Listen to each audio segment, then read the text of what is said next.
Hey guys, hi. So we completed talking about ethylene and now we are going to talk about the last hormone and सबसे छोटा hormone which is abscisic acid. ठीक है. So ABA का discovery जब हुआ था तो हमें लगा था कि इसका लार्जली रोल क्या है, एब्सिशन कराना, इसीलिए इसका नाम ही रख दिया एब्सिसिक एसिड. ठीक है.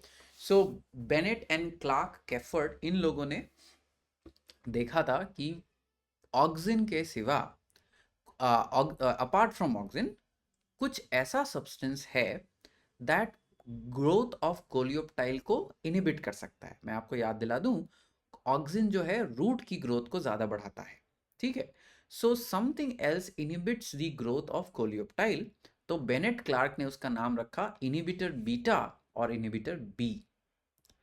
अब सेम सब्सटेंस को वॉरिंग ने जब पढ़ा, बोला कि भाई देखो ये डॉर्मेंसी कॉज करता है, तो उसका नाम रख दिया डॉर्मिन. तो एक साइंटिस्ट ने जब देखा कि इनिबिटरी इफेक्ट है तो उसका नाम रखा इनिबिटर बीटा. दूसरे साइंटिस्ट ने जब देखा कि इसका डॉर्मेंसी कॉज करने में बहुत बड़ा रोल है तो उसका नाम रख दिया डॉर्मिन. एक साइंटिस्ट ने और क्या देखा कि भाई ये एब्सिशन कराता है तो उसका नाम रख दिया एब्सिशन 2 और एब्सिशन 1 बेस्ड ऑन डिस्कवरी. बाद में पता चला कि ये सारे हार्मोन्स की जो बात हो रही है, इनिबिटर बीटा, डॉर्मिन और एब्सिशन 2, ये सब सेम हार्मोन है विच इज एब्सिसिक एसिड. ठीक है. अब केमिकली ये कैरोटेनॉइड का डेरिवेटिव है. अगर आपको याद हो, कैरोटेनॉइड्स आर पिगमेंट्स. कहाँ बनते हैं पिगमेंट्स? कहाँ होंगे ज़्यादा? मेसोफिल सेल्स में. So these will be synthesised in mesophyll cells, guard cells और वैस्कुलर टिश्यू में. हाईली मोबाइल है. देखो एसिड सब्सटेंस है, एसिडिक नेचर है. इसका मतलब क्या है कि आराम से घुल के किसी भी टिश्यू से जा सकता है. So it's highly mobile, rapidly moves out of the leaves. अगर मेसोफिल लीव्स में जो होते हैं वहाँ से रैपिडली निकलेगा और यूजुअली जहाँ पे भी कम कॉन्सेंट्रेशन है वहाँ जाइलम या फ्लोएम के थ्रू पहुँच जाएगा.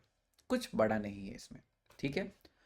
Promotes seed dormancy until appropriate condition arrive. अब देखो ये बात को समझो, मैं इसको बार बार बोल रहा हूँ कि आप ये मत समझो ये अच्छा हार्मोन है ये बुरा हार्मोन है. हार्मोन का काम है प्लांट को सही सिग्नल का इंफॉर्मेशन देना. अगर अभी बाहर बारिश नहीं हुई है, बाहर धूप है, बाहर ड्राइनेस है, तो प्लांट को सीड जर्मिनेट नहीं करने देना चाहिए. तो एब्सिसिक एसिड बस वो सिग्नल का काम कर रहा है कि भाई सीड तुम रुक जाओ, रुक जाओ, जब तक एप्रोप्रिएट कंडीशन आएगा तब जाके जर्मिनेट करना. सो मेचुरेशन, जब एम्ब्रियो आपका धीरे धीरे ग्रो कर रहा होता है तो एबीए का अमाउंट बढ़ेगा. एबीए बोलेगा एम्ब्रियो को थम जाओ, नो मोर इंक्रीज. सो न्यूट्रिएंट रिजर्व्स को एक्यूमुलेट करो बट एम्ब्रियो का ग्रोथ स्टॉप हो जाएगा. क्यों? ताकि आगे आने वाले समय में बस न्यूट्रिएंट जमा हो जाए ताकि गुड कंडीशन के समय सीड ग्रो सके. ठीक है. अगर ऐसा नहीं हुआ, if this does not happen, तो क्या होगा? सीड जब मदर बॉडी में अटैच्ड है तभी जर्मिनेट कर जाएगा. और अगर ऐसा हुआ तो ना ही रूट को सॉइल मिलेगा, ना ही स्टेम को धूप मिलेगी, तो it would be a waste of the plant body. This is called vivipary. Seed germinate करना while it is still attached to the plant. ABA ensure करता है कि विविपेरी ना हो. कैसे? बाय इंश्योरिंग की सीड डोमिनेंट हो जाए. So ABA prevents precocious germination. Precocious means immature, समय से पहले. और यहां समय कौन निर्धारित कर रहा है? समय निर्धारित कर रहा है मेरा इन्वायरमेंट. ठीक है. ओके. ये रूट्स को इनहिबिट करता है तो ये ऑक्सिन के खिलाफ काम कर रहा है. ऑक्सिन ने बढ़ाया, इथाइलिन ने बढ़ाया, बट ये बोलेगा कि भाई no roots. Promotes leaf senescence. ये बिल्कुल सही बात है कि ये भी सेनेसेंस को प्रमोट करता है, बट आपको याद रखना है major hormone of senescence is ethylene, not gibberellin. ठीक है. So it prevents synthesis of proteins and RNA in the leaves. As a result abscission कराएगा फ्रूट्स एंड फ्लावर्स का. ये one of the main hormone है जो plant को stress tolerance में help करता है. कैसे? जब भी बाहर टेम्परेचर ज़्यादा होगा, अगर स्टोमेटा खुला हुआ तो क्या होगा? पानी का लॉस हो जाएगा. क्या हमें पानी का लॉस चाहिए? बिल्कुल नहीं चाहिए. तो जैसे वाटर स्ट्रेस होगा तो प्लांट का स्ट्रेस हार्मोन यानी एबीए रिलीज होगा और ये स्टोमाटा को बंद करा देगा। आप देख सकते हो कैसे गार्ड सेल्स धीरे धीरे पास आ रहे हैं और स्टोमाटा क्लोज हो रहा है। So this is very very important. ठीक है, अब देखो डॉर्मेंसी का बेसिक आइडिया मैंने because I have already talked so I am not going to repeat it this, but basic idea बहुत सिंपल है कि भाई मुझे तभी सीड को जर्मिनेट करने देना है जब उसके चांसेस ऑफ सर्वाइवल हाई है, और इसीलिए dormancy is a required step. ठीक है, so with this we complete the part of plant hormones. हमने प्लांट हॉर्मोन्स के बारे में जितनी बातें करनी थी वो कर ली। अब लास्ट जो पैराग्राफ है एनसीईआरटी का, उसमें एनसीईआरटी थोड़े इंटरैक्शंस की बात करती है और 2-3 ऐसे टर्म्स यूज करती है जिसके बारे में हमें पता होना चाहिए। ठीक है, तो देखो ऐसा नहीं है कि कोई भी हार्मोन जो भी हमने पढ़ा वो अकेले अकेले काम कर रहे हैं। ये बात बिल्कुल है कि जब आप लैब में उन्हें पढ़ेंगे तो आप उनका इंडिविजुअल इम्पैक्ट समझ सकते हैं। आप समझ सकते हैं कि ऑक्सिन रूट देगा, आप समझ सकते हैं कि साइटोकाइनिन ब्रांच लैटरल बड्स को इंक्रीज कराएगा, बिल्कुल सही। But inside a living plant hormones अकेले अकेले काम नहीं करते। जो डेवलपमेंट प्रोसेस है उसमें हार्मोन मैसेंजर का रोल निभाती है, इन्वायरमेंट डिसाइडिंग फैक्टर का रोल निभाती है, मैकेनिकल सिग्नल्स हो सकते हैं, और प्लांट के पास जो जेनेटिक कैपेसिटी है वो भी डिसाइड करता है कि डेवलपमेंट कैसे होगा। अब अगर मेरे पास ऑक्सिन के पीछे मेरे पास ऑक्सिन रिलीज करने वाला जो जीन है वो सिर्फ एक कॉपी है, या उसका जो ट्रांसक्रिप्शन है वो लो क्वांटिटी में हो रहा है, तो ये हार्मोन का फॉल्ट नहीं है, ये जीन नेटवर्क का फॉल्ट है। समहाउ मैंने ऑक्सिन को ज़्यादा ग्रो करने दिया ही नहीं, क्योंकि शायद मैं ऐसे इन्वायरमेंट में हूँ जहाँ ऊपर जाने से कोई फ़ायदा नहीं है, लाइट नहीं मिलने वाली है मुझे। तो जब प्लांट के डेवलपमेंट की बात हो रही है, इन्वायरमेंट डिसाइड करता है कैसे डेवलप करना है, कितना डेवलप करना है। जीन नेटवर्क्स एक अपर लिमिट या लोअर लिमिट देते हैं कि देखो डेवलपमेंट करना चाहते हो करो, बट इतना मैक्सिमम है, इससे ज़्यादा कुछ कर नहीं सकते। और कंट्रोल कैसे होता है? Via hormones. सो हार्मोन बस मैसेंजर हैं, they are not the cause, they are messenger. ठीक है, ये बात हमेशा याद रखना कि हार्मोन्स जेनेटिक प्रोग्राम को ओवरराइड नहीं कर सकते। जेनेटिक प्रोग्राम डिसाइड करेगा कि सेल कैसे डिफरेंशिएट करेगा। Hormones are just permission slips, यानी इजाजत कि चलो कर लो। Okay, that is because of the electricity cut.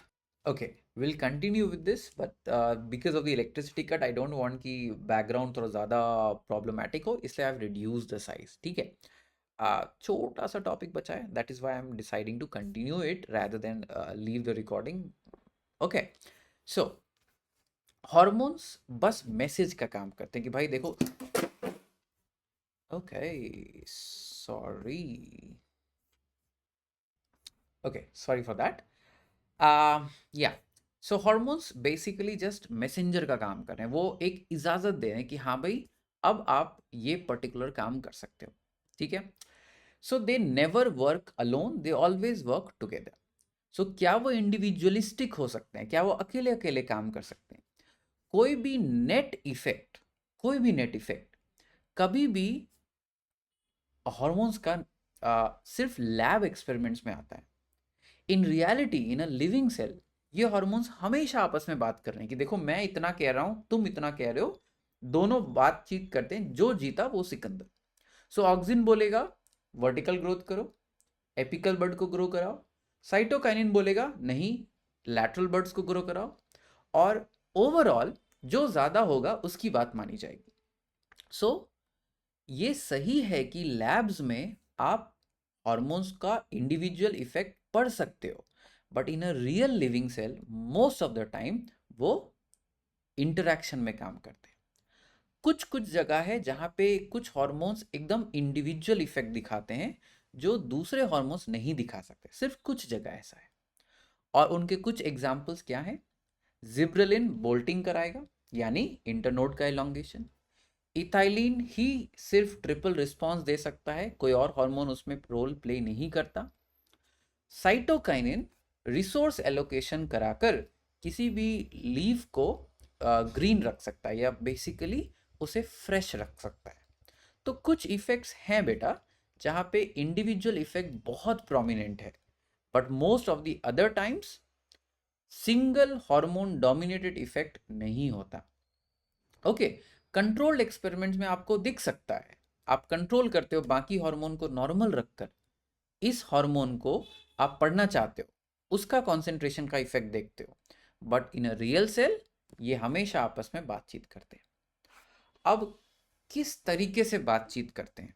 तो 3 तरह की बातचीत हो सकती है, सिनर्जिस्टिक, एंटागोनिस्टिक, परमिसिव। सिनर्जिस्टिक का मतलब है राम बोल रहा है मुझे जाना है, श्याम बोल रहा है मुझे जाना है।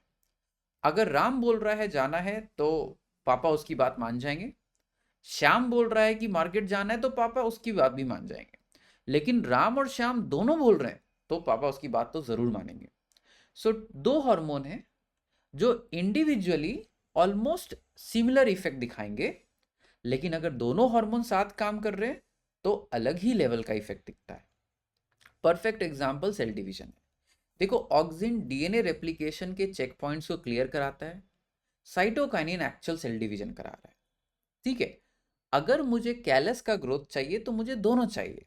आपको याद होगा टोबैको कल्चर वाला जो एक्सपेरिमेंट था, सिर्फ ऑक्सिन के केस में बस सेल बड़े हो रहे थे। साइटोकाइनिन दिया तो सेल डिवीजन होगा, लेकिन दोनों दिया तो बहुत अच्छा इफेक्ट मिलेगा। सो सिनर्जिस्टिक का मतलब है 2 हार्मोन का कंबाइंड इफेक्ट उनके इंडिविजुअल इम्पैक्ट से बेटर होगा, इसलिए लिखा है मैंने 1 + 1 इज ग्रेटर देन 2। केम्बियल एक्टिविटी में ऑक्सिन और जिब्रेलिन सेम वे में काम करते हैं। ठीक है, आप केम्बियल एक्टिविटी को भूल सकते हो, बट सेल डिवीजन वाले एग्जाम्पल को याद रखना पड़ेगा। ठीक, अब एंटागोनिस्टिक क्या है? राम बोल रहा है कि वो उसे नहीं जाना, श्याम बोल रहा है कि भाई मुझे तो जाना है। तो 2 hormones fight in the opposite direction, और फिजियोलॉजिकल रिजल्ट क्या होगा? रेशियो पे जो जीता वो सिकंदर, मीनिंग टू से कि जिसका कॉन्सेंट्रेशन ज्यादा होगा उसकी बात मानी जाएगी। Simple idea. ठीक है, now that the electricity is back I can become slightly bigger. Okay, so इसका परफेक्ट एग्जांपल आप ऑलरेडी देख चुके हैं, सीड डोरमेंसी। एबीए बोलता है कि भाई सीड तुम जर्मिनेट मत करो, जिब्रेलिन और इथाइलिन बोलते हैं सीड जर्मिनेट करो। एपिकल डोमिनेंस, ऑक्सिन बोलेगा भाई मुझे लैटरल बर्ड को नहीं एपिकल बर्ड को बढ़ाना है, साइटोकाइनिन बोलेगा कि नहीं मुझे तो लैटरल बर्ड में बढ़ाना है। तो एंटागोनिस्टिक मतलब 2 हार्मोन्स जो एक दूसरे के ऑपोजिट काम कर रहे हैं। सेनेसेंस में भी एबीए सेनेसेंस कराएगा, इथाइलिन सेनेसेंस कराएगा, साइटोकाइनिन बोलेगा नहीं सेनेसेंस नहीं होने दूंगा मैं। ठीक है, तो ये दूसरे तरह का इंटरेक्शन हुआ जहां 2 हार्मोन एक दूसरे के ऑपोजिट काम करते हैं। अब कॉम्प्लीमेंट्री, कॉम्प्लीमेंट्री का क्या मतलब है? एक दूसरे को एक दूसरे के साथ काम नहीं करते, बट रैदर एक ही प्रोसेस के 2 स्टेप्स को कंट्रोल करते हैं। That is called complementary. मतलब अगर पहला स्टेप ये हार्मोन कराएगा, दूसरा स्टेप कोई और हार्मोन कराएगा, अगर दोनों चीज हो रही है तब जाके फाइनल आउटपुट आपको मिलेगा, वो होता है कॉम्प्लीमेंट्री इंटरैक्शन। फ्लावरिंग के केस में हमने देखा था जिब्रेलिन होगा तो बोल्टिंग होगी, जिब्रेलिन के केस में बोल्टिंग होगी तो फ्लावर जो है ऊपर आपका विजिबल हो सकता है, बट अगर इथाइलिन नहीं है तो फ्लावर प्रोडक्शन ही नहीं होगा। बोल्टिंग करा के क्या कर लेंगे हम? तो अगर रिप्रोडक्शन को सक्सेसफुल कराना है तो बोल्टिंग भी होनी चाहिए और फ्लावर का प्रेजेंस भी होना चाहिए। So that is complementary. अब एनसीईआरटी कॉम्प्लीमेंट्री का नाम नहीं लेती, बट सिनर्जिस्टिक और एंटागोनिस्टिक के बारे में बोलती है और उसे कंफ्यूज कर देती है इंडिविजुअलिस्टिक से। तो आपको कंफ्यूज नहीं होना है। क्लियर है? अब कुछ एक्स्ट्रा टर्म्स दो एक्स्ट्रा टर्म्स एनसीईआरटी ने अपने अपने पैराग्राफ में यूज किया है, हम उन दो एक्स्ट्रा टर्म्स को डिसाइफर करके ही इसे खत्म करेंगे। उसे अधूरा छोड़ना इज नॉट वाइज बेटा। अब क्या है वो टर्म? वर्नलाइजेशन।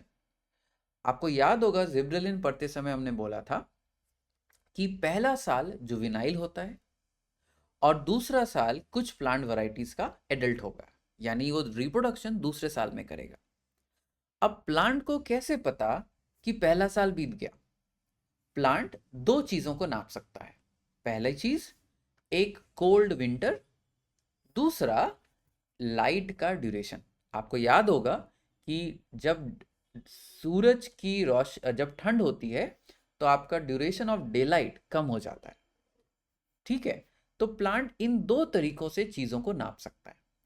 तो जब कोल्ड विंटर से प्लांट ये नाप रहा है कि पहला सीजन, पहला ईयर खत्म हो गया, उसी को कहते हैं वर्नलाइजेशन, ठीक है? यानी प्लांट्स जिनको अगर आपने कोल्ड विंटर से एक्सपोज कर दिया तो वो स्टेट को स्विच करेंगे। कैसे स्विच करेंगे? वो जुवेनाइल से एडल्ट बन जाएंगे, यानी अब अगर उसे सही स्टिमुलस मिला तो वो फ्लावर कर सकता है, ठीक है? तो in the year after the vernalizing winter, जब वैसा विंटर होगा जब डिग्री 0 to 5 डिग्री होगी, तो प्लांट अपना वेजिटेटिव ग्रोथ करेंगे, बट उसके साथ रेडी होंगे कि बस मुझे प्रॉपर स्टिमुलस मिले, लाइट से पता चले कि हाँ अब मैं रिप्रोड्यूस कर सकता हूं, और वो रिप्रोड्यूस कर लेगा, ठीक है? इसी को कहते हैं वर्नलाइजेशन। अगर वर्नलाइजेशन नहीं हुआ है तो उसके पहले अगर आपने स्टिमुलस दे भी दिया तो प्लांट रिप्रोड्यूस नहीं करेगा, क्योंकि वो अभी जुवेनाइल फेज में है। I hope this is clear, ठीक? अब फोटो पीरियोडिज्म क्या है? ये पीआर पीएफआर पे नहीं जाना है हमें, सो मैं इसको स्किप कर रहा हूं। बट फोटो पीरियोडिज्म है क्या? फोटो बोले तो लाइट, पीरियोडिज्म बोले तो ड्यूरेशन ऑफ लाइट, लाइट की ड्यूरेशन को मेजर करना। देखो, प्लांट फ्लावरिंग करेगा या नहीं करेगा वो डिपेंड करता है, ऐसा हमें लगता था, कि सनलाइट की ड्यूरेशन पे। सनलाइट की ड्यूरेशन पे कैसे डिपेंड कर रहा है? प्लांट ड्यूरेशन ऑफ लाइट को मेजर कर रहे हैं, और जब मैं कह रहा हूं ड्यूरेशन ऑफ लाइट को, I mean continuous duration of light को। ऐसा नहीं 2 घंटे दिन फिर बीच में डार्कनेस, फिर 2 घंटे दिन फिर बीच में डार्कनेस, नहीं, मैं कंटिन्यूअस ड्यूरेशन ऑफ सनलाइट की बात कर रहा हूं। प्लांट इस कंटिन्यूअस ड्यूरेशन ऑफ सनलाइट को डिटेक्ट करके ये समझने की कोशिश करता है क्या उसे फ्लावर करना चाहिए या नहीं करना चाहिए। इस बेसिस पे हमारे पास दो तरह के प्लांट्स हो सकते हैं, short day plant and a long day plant. Short day और लॉन्ग डे प्लांट सिलेबस में नहीं है, बट इतना इजी है कि समझना ज़्यादा बेहतर है रैदर देन बीइंग सरप्राइज्ड। मान लेते हैं एक प्लांट है, ये मेरा 24 आवर क्लॉक है, 0 to 24, और ये मेरा क्रिटिकल पीरियड है, CP। अब क्रिटिकल पीरियड क्या है? साइंटिस्ट का ऐसा मानना है कि अगर ये प्लांट वैरायटी एक शॉर्ट डे प्लांट है और क्रिटिकल पीरियड 10 घंटे हैं, तो ये प्लांट तभी फ्लावर करेगा, the plant will only flower if it receives sunlight less than the critical period. अगर 10 घंटे क्रिटिकल पीरियड है और मुझे 8 घंटे की सनलाइट मिली तो मैं फ्लावर करूंगा। अगर गलती से मुझे 11 घंटे की सनलाइट मिली तो मैं फ्लावर नहीं करूंगा। ऐसे प्लांट्स को कहते हैं शॉर्ट डे प्लांट। बट बाद में साइंटिस्ट को पता चला कि भाई गेम तो ठीक उल्टा है, प्लांट एक्चुअली में दिन नहीं रात मेजर कर रहे हैं। तो एक्चुअली में प्लांट ये नहीं मेजर कर रहा है कि ड्यूरेशन ऑफ सनलाइट 10 घंटे से कम है, प्लांट ये मेजर कर रहा है कि ड्यूरेशन ऑफ नाइट, रात 10 घंटे से ज्यादा है। तो short day plant are actually long night plant. I am very sure confuse हुए होगे, इसलिए मैं दोबारा रिपीट कर रहा हूं, उसको ध्यान से सुनना। मैंने क्या किया? मैंने 24 घंटे की क्लॉक बनाई और बोला कि क्योंकि फोटो पीरियोडिज्म होती है तो एक कट ऑफ होता है, आपका पासिंग मार्क होता है ना, cut off 40% is a pass mark. तो pass mark is CP, critical period. But आपके लिए रूल क्या है कि भाई जब आप पासिंग मार्क्स से ज्यादा होगे सिर्फ तभी पास होगे। अगर 41% आया तो पास, 39% फेल। प्लांट क्या करता है, साइंटिस्ट को पहले लगा कि शॉर्ट डे प्लांट्स तभी फ्लावर करेंगे जब उनको ड्यूरेशन ऑफ सनलाइट कितनी मिलेगी, उनके क्रिटिकल पीरियड से कम। उनका मानना था कि प्लांट लाइट के पीरियड को डिटेक्ट कर रहा है। बाद में हमें क्या पता चला कि नहीं, ऐसा नहीं है, वो डार्क के पीरियड को डिटेक्ट कर रहा है। तो अगर क्रिटिकल पीरियड 10 घंटे है और प्लांट को 8 घंटे की लाइट मिली, तो वो इसलिए फ्लावर नहीं किया कि उसे 8 घंटे की लाइट मिली, वो इसलिए फ्लावर किया कि उसे 16 घंटे का रात मिला। So actually short day plants are long day plants. एक एग्जांपल याद कर ही लेना बेटा, राइजिन थीम, ठीक है। इसका ठीक उल्टा होता है लॉन्ग डे प्लांट।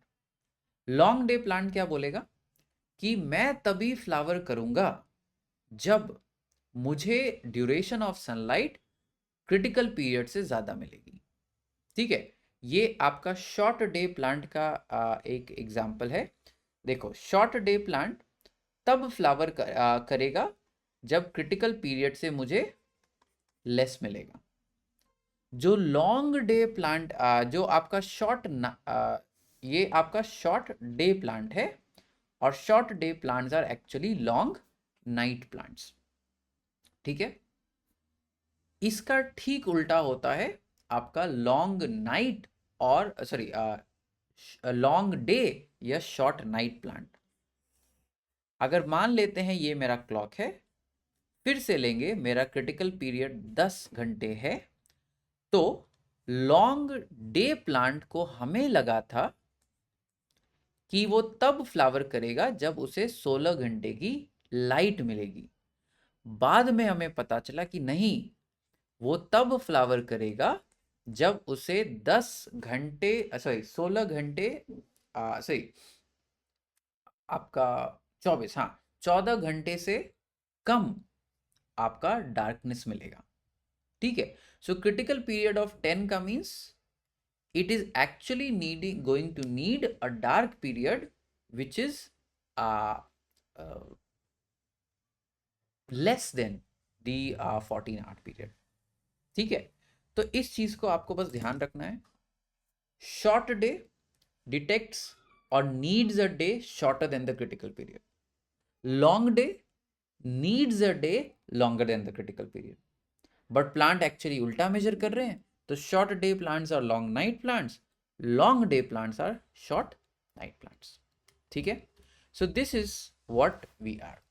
एग्जाम्पल याद कर लेना, व्हीट एंड राइस, क्राइजेंथीमम डालिया उधर, राइस व्हीट इधर, ठीक है। So this brings us to the end of the chapter plant growth and development. इसके बाद एनिमल फिजियोलॉजी रिज्यूम कंटिन्यू करेगी, will follow the NCERT sequence. अब एक चीज आपको ध्यान रखना है बेटा, सारे टॉपिक्स को समझ के पढ़ना है। अगर आप रट्टाफिकेशन करोगे बेटा, हम कुछ नहीं कह सकते नीट कैसा आएगा, पहली बात। एंड रट्टाफिकेशन इज डिफिकल्ट, जितना समझेंगे उतना आसान हो। और अगर नहीं समझ में आ रहा तो पूछो, ask the doubt, ask the teachers wherever you are studying. So ask doubts, if you ask help, Dumbledore कहते थे ना, help will come if you will ask for it. So ask doubts from teachers, they will, your teachers जहां भी आप पढ़ रहे हो, they will try to help you. You can ask your doubts in comments, I'll try to respond as soon as possible, okay. So we end this chapter now and we'll start with the breathing and exchange of gases in the next class. Take care.